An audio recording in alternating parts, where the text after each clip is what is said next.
வணக்கம். நம்ம வீட்ல இருக்கிற இன்டர்நெட் டப்பாவுக்கு பின்னாடி ஒரு பெரிய பாஸ்வேர்ட் இருக்கும், பார்த்திருக்கீங்களா? இங்கிலீஷ்ல, நம்பர்ல, பெரிய எழுத்து, சின்ன எழுத்துன்னு ஒரே குழப்பமா இருக்கும்.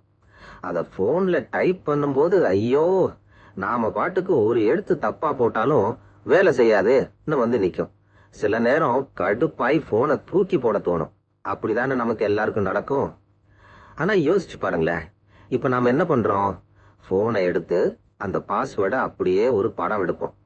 எடுத்ததும் இதை காப்பி பண்ணவான்னு போன் கேக்குது. அப்புறம் ஒரே அமுக்குல காப்பி பண்ணி பேஸ்ட் பண்ணி நெட் கனெக்ட் ஆயிடுது. இல்ல வெளிநாட்டுக்கு போயிருக்கோம், அங்க உள்ள போர்டெல்லாம் அந்நிய மொழியில இருக்கும். போனை எடுத்து அப்படியே அந்த போர்டை பார்த்தா கண் இமைக்கும் நேரத்துல நம்ம மொழிக்கு மாறிடும். இது ஏதோ மாய மந்திரம் மாதிரி இருக்கு இல்லையா?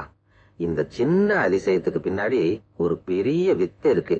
அதுதான் ஒளியியல் எழுத்து புரிதல், ஆப்டிக்கல் கேரக்டர் ரெகக்னிஷன் சொல்றாங்க. சுருக்கமா எழுத்து புரிதல், ஓசிஆர்னு கூட வச்சுக்கோங்களேன். அப்படின்னா என்னன்னா, நம்ம கணினி ஒரு படத்தை பாக்குதுன்னா அதுக்கு வெறும் கலர் கலரா சின்ன சின்ன புள்ளிகள் தாயா தெரியும். அதுல வார்த்தை இருக்கு, மரம் இருக்கு, மேகம் இருக்குன்னு அதுக்கு தெரியாது. இதத்தான் கணினி பார்வை, கம்ப்யூட்டர் விஷன் சொல்றாங்க. கணினிக்கு நம்ம மனுஷங்க மாதிரி பார்க்கவும் புரிஞ்சிக்கவும் கத்து கொடுக்கிறது. இந்த எழுத்து புரிதல்ங்கிறது அந்த பெரிய கணினி பார்வையில ஒரு முக்கியமான பகுதி. அது ஒரு பெரிய டிஜிட்டல் துப்பறியும் நிபுணர் மாதிரி. ஒரு படத்தை நல்லா பார்க்கும், எங்கெங்க கருப்பு இருக்கு, எங்கெங்க வெள்ளையா இருக்குன்னு தேடும்.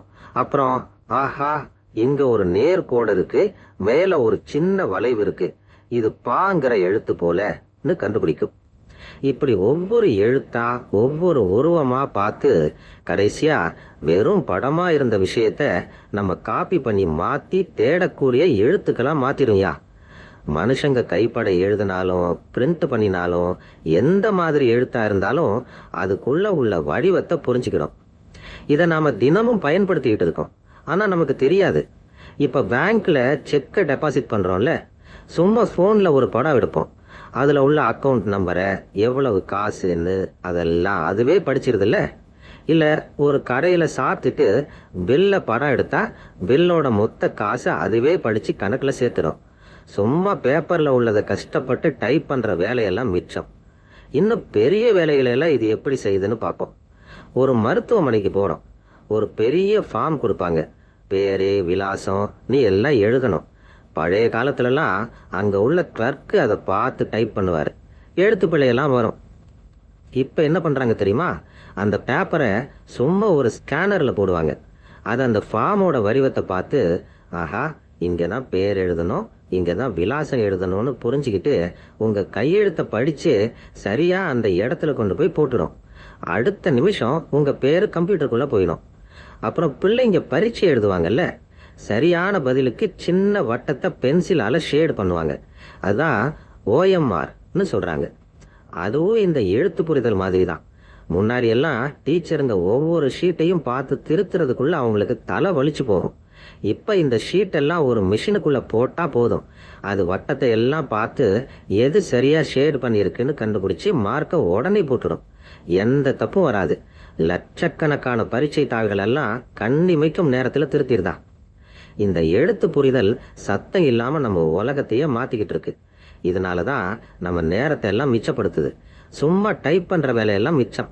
அப்புறம் பெரிய நூலகத்துல உள்ள ரொம்ப பழைய புத்தகங்கள்லாம் இருக்குல்ல, அதையெல்லாம் ஸ்கேன் பண்ணி கம்ப்யூட்டருக்குள்ள கொண்டு வர உலகத்துல யாரு எங்க இருந்தாலும் அதை படிக்கலாம்.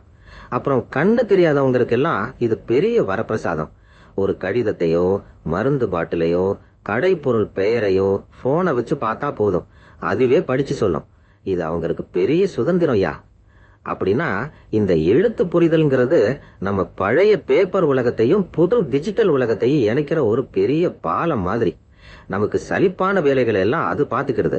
அதனால நமக்கு முக்கியமான வேலைகளை பார்க்க நிறைய நேரம் கிடைக்குது. இது ஒரு பெரிய வித்தை தாயா. நன்றி.